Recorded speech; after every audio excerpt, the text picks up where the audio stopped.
अतर साहब, ये आप यू एग्री विद दिस कि एक फंडामेंटल फ्लॉ इनको समझ नहीं आती कि किसके लिए आवाज उठानी है और किसके लिए नहीं उठानी।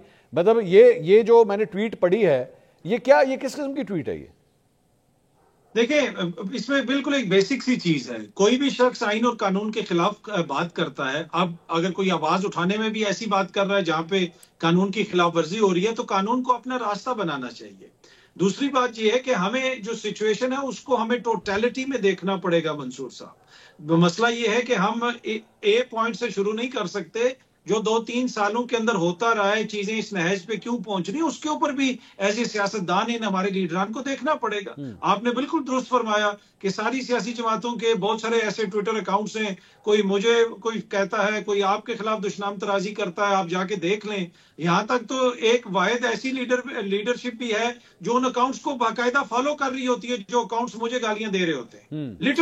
लिटरली मेरे पास स्क्रीन शॉट्स हैं कि जनाब जो लोग मुझे गालियां दे रहे हैं उनको एक जमात की लीडरशिप माशाल्लाह फॉलो कर रही है। तो ये अनफॉर्चुनेट है, कोई लीडरशिप वो जान के तो नहीं करवाती होगी।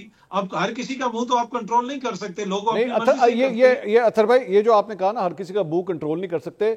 गालम गलोच, एक इख्तलाफ राय, बुरा लगना, किसी को अतर काज़मी बुरा लगता है, किसी को मंसूर अली खान बुरा लगता है, या कपिल जोसेफ या इख्तियार वली साहब बुरे लगते हैं। I don't mind that. करें, एक्सप्रेस करें, खुल के करें, कहें। वो मेरे शो में आई थी ना वो लड़की जो कहती थी जी वो मैं मरियम नवाज का इश्तिहार देखती हूँ तो मैं चेंज कर देती हूँ। ठीक है, उसकी मर्जी है भाई, वो नहीं पसंद करती, उसकी मर्जी है। बट एक्चुअली आस्किंग और प्रोवोकिंग समवन कि जी आप जो है वो बगावत कर दें फौज के अंदर, यार ये तो अब उस जुमरे में नहीं आता ना, खुदा के लिए। मतलब इसको उसके साथ कंपेयर तो मत किया करें।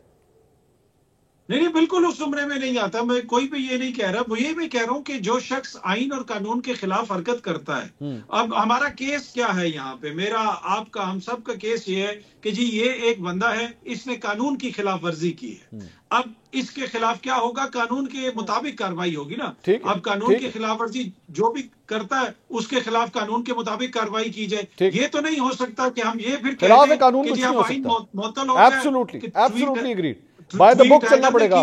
पकड़ हम कमल जोसेफ को लें तो ये तो नहीं हो सकता। नहीं, बाय द बुक चलना चाहिए, बिल्कुल बाय द बुक। और अगर आप बाय द बुक भी, मैं अक्सर ये कहता हूं कि कानूनी मामला को भी गैर कानूनी तरीके से अगर रिजॉल्व करने की कोशिश करेंगे तो वो भी नाइंसाफी होगी। छोटा सा मैं जुमला ऐड करना चाहूंगा, देखिए ना, कानून को किस नहज पे पहुंचा दिया है इन हुक्मरानों ने। इमरान खान साहब से को कहा गया इस्लामाबाद हाई कोर्ट की जानिब से वीडियो लिंक के जरिए पेश करें इस वीकेंड के ऊपर, नहीं किया, जाती हैसियत में नहीं किया गया। सरदार एजाज इसाक साहब हाई कोर्ट के जज ने कहा कि मैं एक रुकनी कमीशन बना रहा हूं, मेरी लॉ क्लर्क जो है बंगेश साहिबा वो जाएंगी, वो गई। उसी अडयाला जेल के जेलर के सामने फैसला हुआ, उन्होंने 3 घंटे इंतजार करवा के वापस भेज दिया, इमरान खान साहब से मुलाकात नहीं करवाई। क्या आप सोच सकते हैं कि किसी मुल्क की हाई कोर्ट कोई उसका ऑर्डर ही ना माने, उसका ऑर्डर ही ना माने? बिल्कुल ठीक है, एब्सोल्युटली रॉन्ग, चीजें इस नहज पे रॉन्ग, पहुंच रही है ना, रॉन्ग, एब्सोल्युटली रॉन्ग।